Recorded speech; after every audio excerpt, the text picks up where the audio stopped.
Amigos do esporte, muito boa noite. Está no ar Esporte na TV nessa noite de segunda-feira. Não, hoje é terça-feira.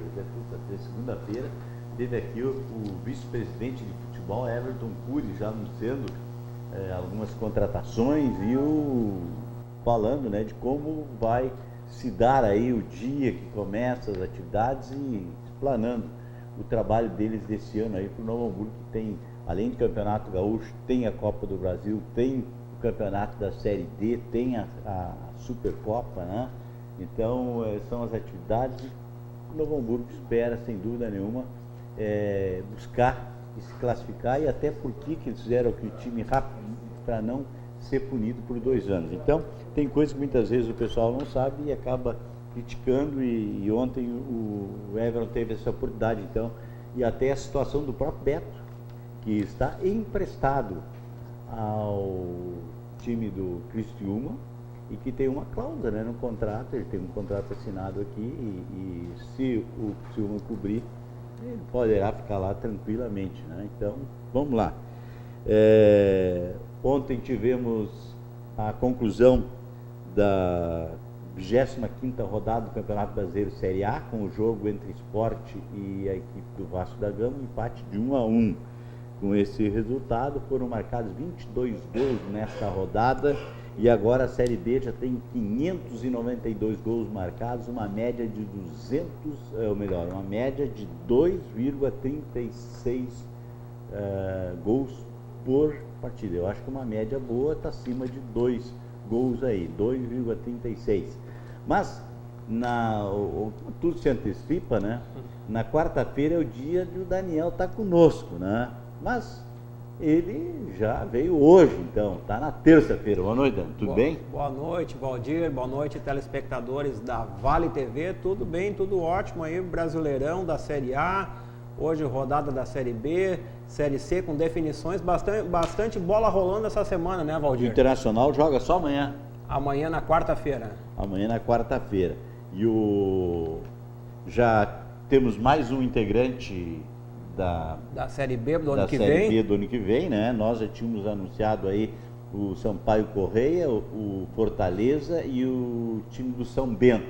Ontem o CSA venceu por 1-0 o Tombense, lá em Minas Gerais, e é o novo integrante, então, da Série B, isso? Exatamente. Definidos, então, os 4 integrantes, os 4 novos integrantes da Série B do ano que vem, né? As equipes que sobem da Série C deste ano para a B de 2018.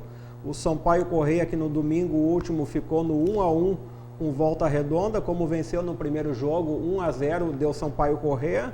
O Fortaleza, que perdeu para o Tupi fora 1-0, mas como venceu por 2-0 o primeiro jogo, o Fortaleza, depois de 8 anos, volta para a Série B. O Fortaleza, Valdir e telespectadores, que tem o goleiro Marcelo Boeck, que já foi goleiro do Internacional. Marcelo Boeck. Goleiro do Internacional naquele time de 2005 ali, que ganhou o tetracampeonato gaúcho. O Marcelo Boeck fazia parte do grupo. O Fortaleza, que tem como treinador muito conhecido da torcida colorada e também da torcida do Juventude, o Antônio Carlos Zago. E ontem o Grêmio comemorou 40 anos do título de campeão gaúcho de 77, um título emblemático. O Internacional era octa, né? E estava se preparando para ser campeão. E aí acabou o Grêmio com um gol de André Catimba, que ficou marcado na história, né? O Grêmio fez um time de veteranos para realmente estancar.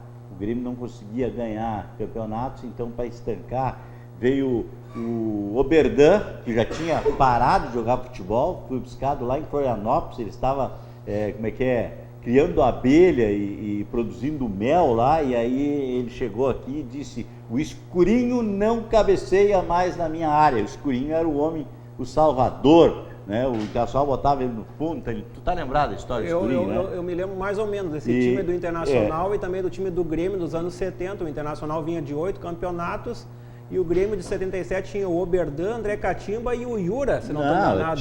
Tinha jogadores como o Tadeu Ritt, como o Eurico, o Anchieta, o próprio Tarcísio, que nesse jogo decisivo do Grêmio 1-0 perdeu um pênalti. Exatamente. E aí o jogo ficou famoso, não só porque o Grêmio ganhou de 1-0 do Internacional, sagrou-se campeão, isso há 40 anos atrás, quebrou uma hegemonia de 8 anos do Internacional, também o salto mortal que o André Catimba acabou dando, e aí ele foi dar o salto mortal.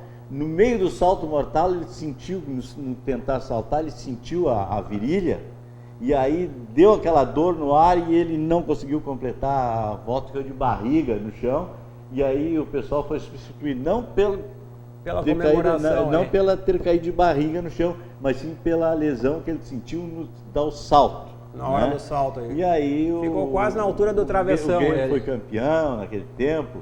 E eu me lembro, naquela época, o falecido Paulo Santana dizia: se me trouxerem de um lado, de mão dada, com o André Catimba, garrafa de cachaça na mão, do outro Baltazar com a Bíblia, eu prefiro o André Catimba. Ele achava que o André Catimba era mais centroavante do que o Baltazar. Mas o Baltazar depois também marcou história no Grêmio, porque em 81 ele perdeu um pênalti aqui em Porto Alegre, no jogo contra o São Paulo, e aí o São Paulo fez 1-0 e o Paulo Isidoro fez 2 gols nesse jogo, virou o jogo para 2-1.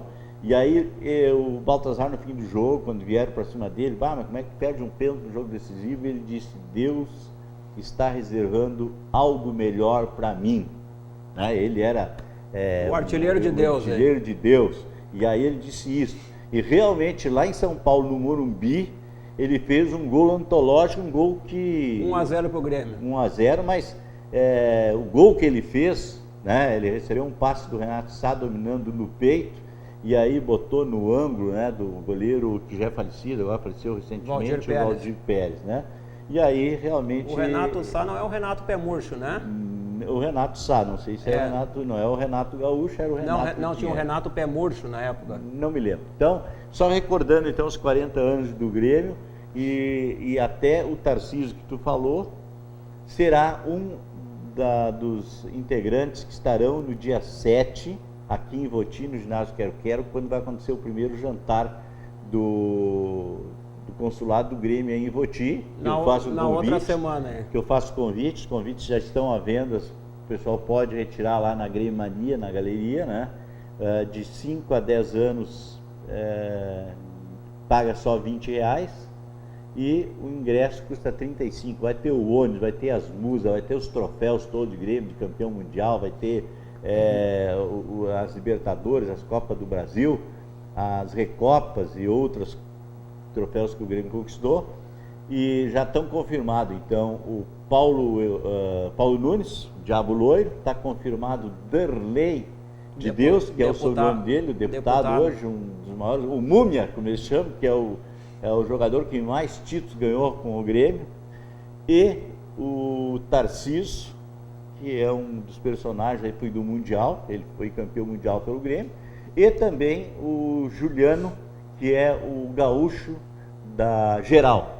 Então esses 4 já estão confirmados, e aí na semana o Grêmio deve confirmar alguns atuais jogadores, até porque o Campeonato Brasileiro vai parar por 2 semanas, porque teremos jogos da Seleção Brasileira, né? Exatamente. Mas, Valdir, retomando então a Série C, além do Sampaio e do Fortaleza, o São Bento no último domingo confirmou a vaga 0-0 com Confiança no primeiro jogo, 2-0 São Bento, e ontem lá no Rei Pelé em Alagoas, CSA 1, Tombense 0, no primeiro jogo lá em Minas, 2-0 para o CSA, então o CSA, as semifinais definidas. Foi 2-0 ontem, 1-0? Ontem 1-0. 1-0. As semifinais começam domingo com São Bento e CSA. Bom, mas esses 4 já estão, né? Já estão garantidos. Sampaio Correia, Fortaleza, o CSA e São Bento. Exatamente. São Bento e CSA domingo às 19 horas lá em Sorocaba. Como curiosidade, o São Bento e o CSA no ano passado estavam na Série D, esse ano jogaram a Série C, e ano que vem já vão estar na B. Na B, um duplo acesso para o São Bento e para o CSA. E na segunda-feira que vem... Isso é planejamento, né? Planejamento. Isso é planejamento. E na segunda-feira da semana que vem, Fortaleza e Sampaio Correia, o primeiro jogo, às 20 horas e 45 minutos, lá no Castelão, em Fortaleza. Claro que com a torcida, na nossa correspondente, Cida Medino, que também é Fortaleza. Você falou, eu não sei se me chama a atenção agora, que eu acho que tem, como tem time que estava na D para B, já vai estar, nós temos time que o ano passado estava na A, então indo para C, foram disputar a B esse ano e vão, que deve ser quem? O Figueirense? O Santa Cruz? Mas o Santa Cruz está a perigo ali. Mas o Figueirense também, né? Eles Figueirense poderão então fazer o inverso, então, do que o inverso que no ano passado fizeram o América e o Internacional, que estavam na Série A, estão na B. Então eu digo sim, assim, o de inverso descer de dois, duplo, assim como deu duplo lá subindo, mas dupla descida. Dupla descida.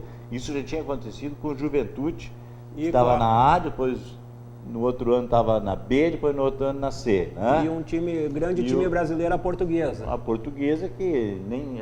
tá na D hoje, não né? tá mais nem na D. Nem na D. Tá fora de divisão aí. Só de divisão? Fora de divisão. Que coisa, né? Que coisa séria. Mas, Valdir, vamos a... Mas a Portuguesa é o castigo daquele jogo... Do caso Everton. Que eles venderam para poder livrar o Flamengo, se não me engano? Livrar o Flamengo e o Fluminense. Do rebaixamento, né? E aí eles venderam e colocaram um jogador com cartão amarelo, conscientemente, ganhando dinheiro por fora, para daí eles perderem os pontos e o Flamengo e o Fluminense. O Fluminense foi o grande beneficiado, que a Lusa naquele ano terminou em 12º lugar, mas daí com a perda de pontos entrou na zona de rebaixamento e aquela história que todo mundo já sabe, caiu da B para C, da C para D e hoje está sem divisão. Sem divisão, inclusive o estádio do Canidé sendo leiloado. Sendo leiloado, que é assim lamentável por ser uma equipe de tradição dentro do futebol brasileiro, no futebol paulista, e também já foi vice-campeão nacional. Vice-campeão nacional, inclusive decidiu o título com o Grêmio no ano... 96, aí. Em 96, quando o Grêmio perdeu lá por 2-0. No Morumbi. E aqui fez 2-0, o gol aquele do pé trocado, né, do jogador do Grêmio aí.